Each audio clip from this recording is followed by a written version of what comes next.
Le débat de Smart Impact avec Emmanuel Brugger, bonjour, bienvenue. Vous êtes directeur de Christelle. Thibaut Cartini, bonjour, bienvenue. Bonjour. Directeur général de Dananke. On va commencer tout simplement par présenter vos entreprises respectives.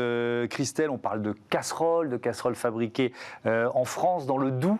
C'est ça? Absolument, dans le Nord-Franche-Comté, Ouais. à Fèche-le-Châtel, une entreprise d'une centaine de personnes qui fait 20 millions d'euros de chiffre d'affaires et qui est très engagée dans tout ce qui concerne l'environnement et la RSE au sens large. Nous sommes entreprise à mission, entre autres, et avec pas mal d'autres engagements. Ouais.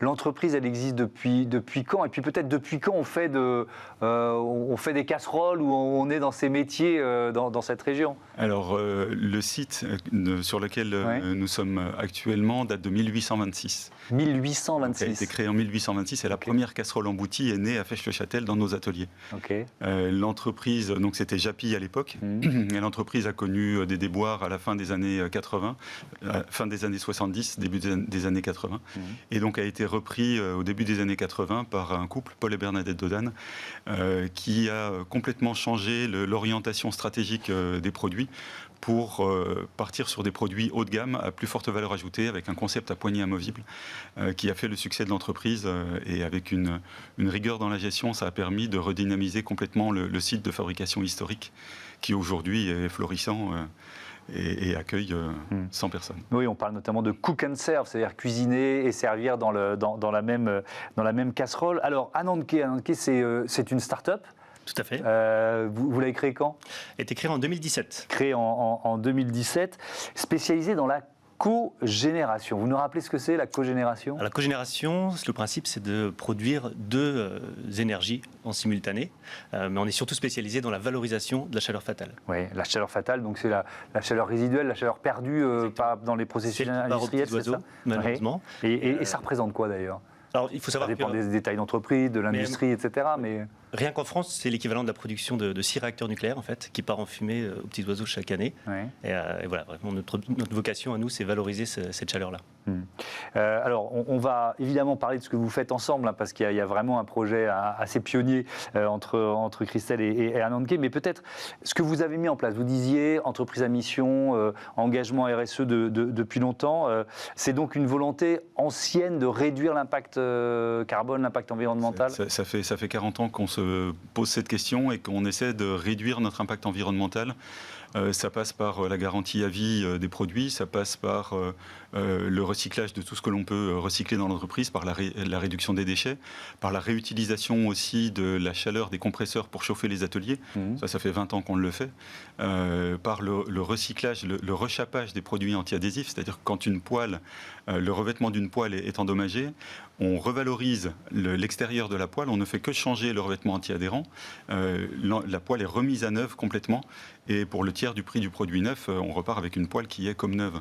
Donc ça permet de valoriser tout ce qui a été prélevé à la planète, donc les ressources matières premières, mais aussi l'énergie qui a été nécessaire pour l'extraction, pour la transformation, et donc de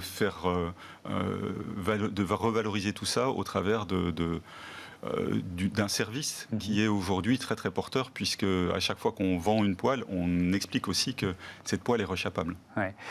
Thibaut Cartini, c'était quoi le cahier des charges avec Christelle, le défi à relever en quelque sorte? Alors, le défi à relever, en fait, ils ont un four de traitement thermique pour s'occuper des casseroles. Ouais. Et en sortie de ce four, il reste encore 500 degrés en fait, qui part à l'atmosphère. Et tout l'intérêt, finalement, c'est de récupérer cette chaleur aux cheminées pour en faire de l'énergie utile. Voilà, pour le site.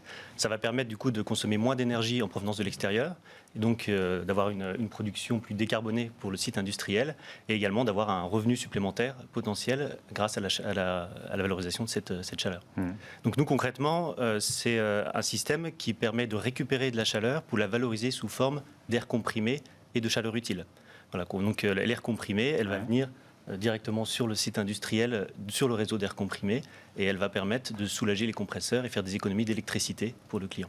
D'accord, donc cette chaleur, vous la transformez en air comprimé qui est réinjecté dans votre processus industriel. C'est ça l'idée. Ça représente quoi? Alors pardon, mais c'est quoi? C'est une structure? C'est avec une emprise au sol importante? Qu'est-ce que vous mettez en place pour tenir ce défi? Alors on cherche à faire un produit qui va être facilement installable sur les sites industriels, avec une taille standard. Donc c'est un container de 10 pieds. En fait, qu'on va pouvoir équiper en interne dans nos locaux et qu'on vient ensuite, on prépare le site et une fois que le site est bien préparé avec toutes les interconnexions, on vient installer directement notre container qui contient tout le nécessaire, tout le moteur et tous les équipements pour pouvoir le raccorder chez le client facilement.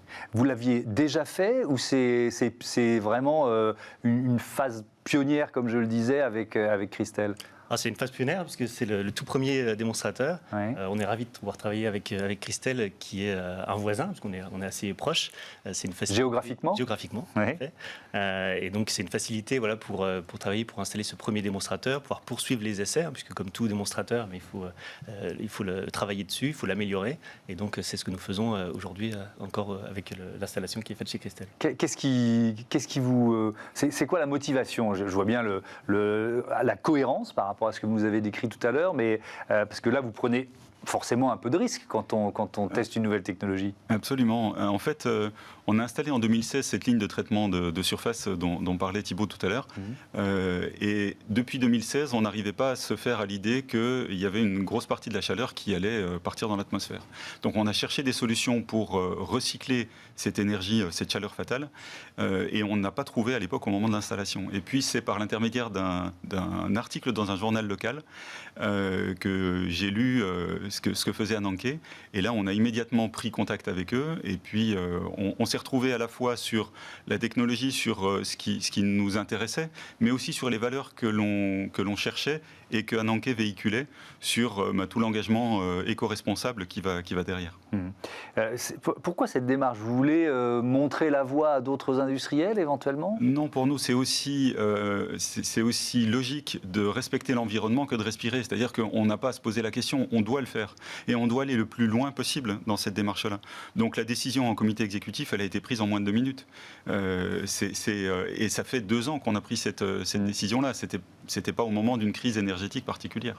Ça représente quoi en termes d'investissement et qu'est-ce que ça peut rapporter à terme en retour sur investissement? Alors l'investissement originel, pour nous, il est de 100 000 euros moins des subventions qu'on a eues. Et je remercie encore l'ASP de nous avoir soutenus dans le cadre de la décarbonation, puisque ça nous a permis d'avoir un reste à charge de 60 000 euros. Et donc un retour sur investissement, là maintenant avec le coût de l'énergie, c'est de l'ordre de 6 ans.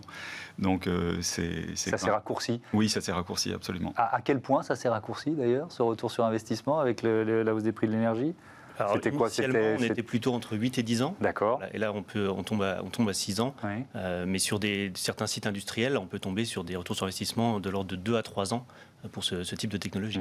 Ça veut dire que, j'imagine, depuis quelques semaines, votre téléphone, c'est marrant, c'est ce que je disais avec un autre invité dans cette émission, il n'arrête pas de sonner, il y a des sollicitations beaucoup plus importantes, forcément. Oui, tout à fait, on est de plus en plus contactés, à la fois pour les objectifs de réduction des émissions de carbone à terme, à horizon 2050, et également pour l'augmentation du coût du gaz et du coût de l'énergie en général, qui fait qu'aujourd'hui, ça devient indispensable d'installer une technologie de valorisation. Votre technologie, elle est potentiellement utilisable par à peu près toutes les industries? Alors, toutes les industries qui ont des forts rejets thermiques. Pour notre technologie en propre, c'est la chaleur fatale au-dessus de 450 degrés. Mais aujourd'hui, on souhaite accompagner tous les clients qui ont des rejets au-dessus de 100 degrés. Et pour ça, on peut les accompagner à la fois sur l'étude de diagnostic. On a développé aussi un appareil qui permet de caractériser les rejets thermiques sur les sites industriels. Donc c'est une valise de diagnostic qu'on a développée et qui est une première mondiale et qui permet donc de vraiment caractériser précisément les rejets thermiques. Et ensuite, on peut accompagner le client en lui recommandant la meilleure technologie disponible sur le marché jusqu'à la mise en service de cette technologie. Il y a d'autres leviers de récupération de la chaleur fatale. En quoi votre technologie technologie, elle est intéressante, elle est novatrice? Alors en fait, chaque technologie, ce qu'il faut comprendre, elle a son point fort, en fait, à son secteur le plus important. La technologie que nous avons développée en propre, elle est très intéressante avec un bon rendement pour les très hautes températures et plutôt les puissances inférieures au mégawatt. Mais après, il y a d'autres technologies qui vont être sur d'autres points de fonctionnement plus ou moins intéressants. Et donc c'est là que nous, on a notre valeur ajoutée, c'est de pouvoir recommander la meilleure technologie en fonction des rejets qu'on va retrouver sur le site du client. Christelle est devenue, vous l'avez évoqué, une entreprise à mission cet été. C'est un aboutissement ou alors c'est au contraire un nouveau chemin qui s'ouvre?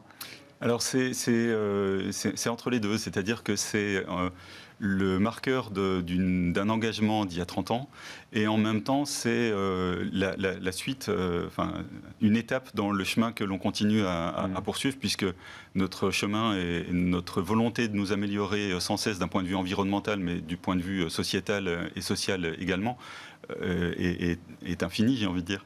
Et donc à chaque fois qu'une nouvelle technologie sort, on regarde de près ce qu'elle peut nous apporter et en quoi est-ce qu'elle peut être vertueuse pour l'environnement, mais vertueuse en réalité. C'est-à-dire qu'il y a des technologies qui consomment énormément de ressources pour donner très peu de résultats. Et au final, pour l'environnement, le résultat n'est pas très bon. Donc c'est pour ça que des technologies comme celle d'Ananke, qu'on a étudiées de près, nous permettent d'avoir un vrai impact positif sur l'environnement. Le fait d'inscrire voilà, cette mission, cette raison d'être dans vos statuts avec un certain nombre d'objectifs qui sont liés à cette démarche, vous allez quoi, tous les ans vérifier que vous tenez vos objectifs? Comment ça va se passer? Absolument. Le comité de mission que l'on a nommé veille à ça, et puis l'organisme tiers indépendant vient faire son audit, son audit annuel ou biannuel, suivant les situations. Ouais. Et dans notre cas, la volonté d'inscrire une mission et une raison d'être dans nos statuts, c'était aussi pour pérenniser ces valeurs pour les générations à venir. Nous sommes aussi une entreprise familiale, et dans ces conditions-là, on voulait s'assurer que les valeurs qui portent l'entreprise aujourd'hui soient reprises pour les générations qui viennent. On a déjà 3 générations dans l'entreprise, donc on n'a pas trop de soucis de ce point de vue-là, on est tranquille, mais encore fallait-il le faire. Très bien, merci beaucoup. Effectivement, entreprise fondée par Paul et Bernadette Dodane. Bernadette Dodane qui raconte l'histoire de l'entreprise La Force d'y croire, l'aventure Christelle, publiée aux éditions Jet d'encre. Merci à tous les deux d'être venus présenter cette association qui était passionnante. On passe à notre rubrique consacrée aux startups éco-responsables. Merci encore. Merci.